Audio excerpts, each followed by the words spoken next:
మీకు ఏదో మీ సొంతం కోసం లేదంటే ఏదైనా స్వార్థం కోసం కాదు, మీరు ప్రజలకి మంచి చేయాలని ఒక గొప్ప ఉద్దేశంతో మీరు మీ కెరియర్ని ఇంకా ఒక మంచి లెవెల్లో తీసుకెళ్ళాలి. గొప్ప ఎక్కువ ముందుకు వచ్చి అందరూ కలిసి మరి ఒక పోరాటం చేస్తున్నారు. చాలా ఆనందంగా నాకు ఒక పాట అవకాశం దొరికింది. Then you are fighting for something that is so divine, and ఇంతమంది కలిసి ఒక యూనిటీతో ఒక స్ట్రెంగ్త్ తో మీరు ఆ పోరాటం చేసినప్పుడు your battle is half one.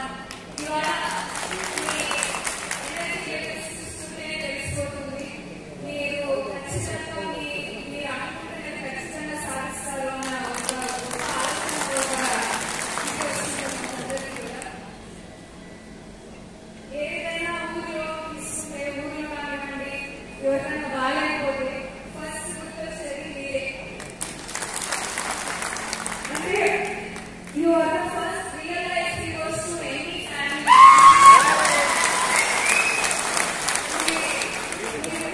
ఎప్పుడైనా జలుబు వచ్చింది, దగ్గు వచ్చింది, జ్వరం వచ్చింది అంటే ఫస్ట్ ఫ్యామిలీలో ఎవరైనా ఫస్ట్ ఆరోగ్య డాక్టర్ వెళ్ళామనండి అని తీసుకుంటారు.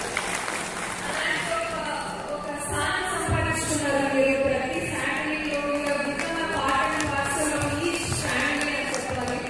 సో మీరు అడుగుతున్న ఈ గుర్తింపు అనేది అది నిజంగా మీరు రైట్ఫుల్లీ డిజర్వ్. ఈ గుర్తింపుతో మీరు ఇంకా మంచి చేయాలి, 10 మందికి ఇంకా మంచి సేవ చేయాలి. ఫస్ట్ ఏంటంటే మీరు ఎవరైతే ఆ ఫ్యామిలీకి అందజేస్తున్నారో ఏదైనా హైయర్ ఫెసిలిటీకి తీసుకెళ్ళి ముందుగా వచ్చి మీరు ఏదైతే ఆ పేషెంట్కి కానీ ఆ ఫ్యామిలీకి కానీ భరోసా ఇస్తున్నారో అది hats off to you and your ఎవరైతే మీకు హెల్ప్ చేసుకుంటూ మీకు మాట్లాడుతున్నారు ప్రతి ఒక్కరికి మీకు నిజంగానే ధన్యవాదాలు తెలియజేస్తున్నాను. ఇలాంటి ఒక సభలో నాకు అవకాశం వచ్చింది. ఖచ్చితంగా ఈ ప్రభుత్వంలో మీకు కావాల్సినవన్నీ జరుగుతాయని నాకు దృఢ నమ్మకం ఉంది.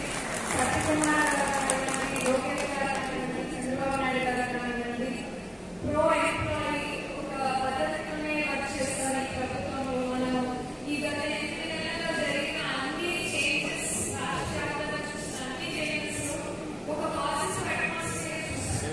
ఖచ్చితంగా ఈ పాజిటివ్ అట్మాస్ఫియర్లో మీకు కూడా కావాల్సిన ఈ గుర్తింపు, ఈ సర్టిఫికేషన్ కానివ్వండి, ఇంకా మీకు ఈ ఫీల్డ్ వర్క్లో ఇంకా ఏదైనా ట్రైనింగ్